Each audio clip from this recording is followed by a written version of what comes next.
magana ake ta yi akan cewar gwamnan Kano injiniya Bakabir Yusuf yana wani yanayi na tsaka mai wuya musamman a batun zaben wanda zai zama mataimakin gwamnan Kano tun bayan da Kwamar Aminu Abdulsalam Gwarzo ya yi murabus daga mukamin shi na mataimakin gwamna saboda sabani da aka samu irin na siyasa wanda an riga an san abin da ya faru. A gwamnan Kano injiniya Bakabir Yusuf ya koma jam'iyyar APC yayin da shi kuma Kwamar Aminu Abdulsalam Gwarzo ya tsaya a jam'iyyar NNPP kafin daga baya ya koma jam'iyyar ADC tare da sanata Rabi'u Musa Kwankwaso jagoran Kwankwasiya. Har yanzu jihar Kano babu mataimakin gwamna wanda kuma ana ganin lallai sai gwamna ya yi takatsantsan wajen zabar wanda zai zama mataimakin gwamna, domin masana siyasa da masu sharhi akan al'amuran yau da kullum suna ganin cewar a wannan lokaci wanda gwamna ya zaba shine zai kara fito da cewar kwarewar shi a siyasa a musamman ma matsayin shi na lamba daya wanda ake ganin tsayawa ya jajirce zabi wanda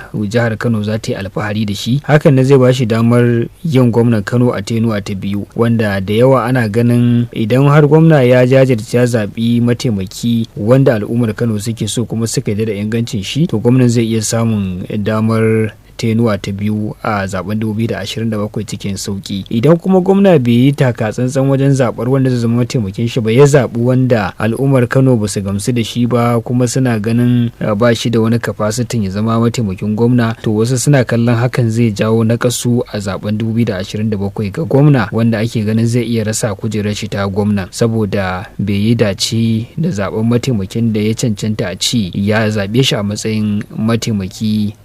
bai yi zaɓe cikin ƙwarewa da ya kamata a ce ya zaɓi wanda zai zame masa mataimakin gwamna kuma ya yi tenuwa ta biyu da shi a zaben 2027 ba. Wannan batutuwa a iya cewa su ne suke kamar a iya cewa waɗannan batutuwa su ne gwamnan Kano yake tsakiya wanda kuma har yanzu ya gaza cewa ga mataimakin shi. Ana tare da raɗin cewar a baya ana tare da raɗin cewar gwamnan zai zaɓi shugaban majalisar dokokin Kano Jibril Ismail Falgore, wasu kuma na ganin gwamnan zai zaɓi Honorable Murtala Sulagaro a wanda zai zama mataimakin gwamnan Kano ya maye gurbin Kwamar Aminu Abdulsalam Gwarzo. To amma dai har zuwa yanzu abinda mutane suke cewa shine gwamna yana tsaka mai wuya ta zaben wanda zai zama mataimakin shi. Cikinsu su biyu dai duk wanda zai zama mataimakin gwamna dai a yanzu kusan al'ummar Kano da sun riga sun san a wane ne shi a siyasa, wani irin capacity yake da shi, wace irin gudunmawa zai ba wa gwamnan da ya zaɓe shi musamman idan zaɓe na 2027 ya zo, sannan kuma ya yake alakar siyasar shi da mutanen Kano, wani kallo suke yi masa, wace irin cancanta yake da ita. Idan kuma akwai akasi na wannan, to taya mutanen Kano za su kalle shi ko kuma su karɓe shi a matsayin mataimaki da kuma yadda za su ba shi dama a zaɓe na gaba ya yi wa gwamna mataimaki kuma su ƙara zaɓen shi a zaɓen 2027 ko kuma ya abubuwan za su kasance. Wasu suna alakanta hakan da cewar dole ne gwamna ya ɗauko mataimaki daga bangaren APC tsohuwa, bangaren su Dr. Abdullahi Umar Ganduje kenan, tsohon gwamnan Kano kuma tsohon shugaban jam'iyyar APC wanda gwamna Abba Kabiru Yusuf ya same su a cikin jam'iyyar ta APC. Wasu kuma na ganin gwamna yana da damar ya ɗauki duk wanda yake so a matsayin mataimaki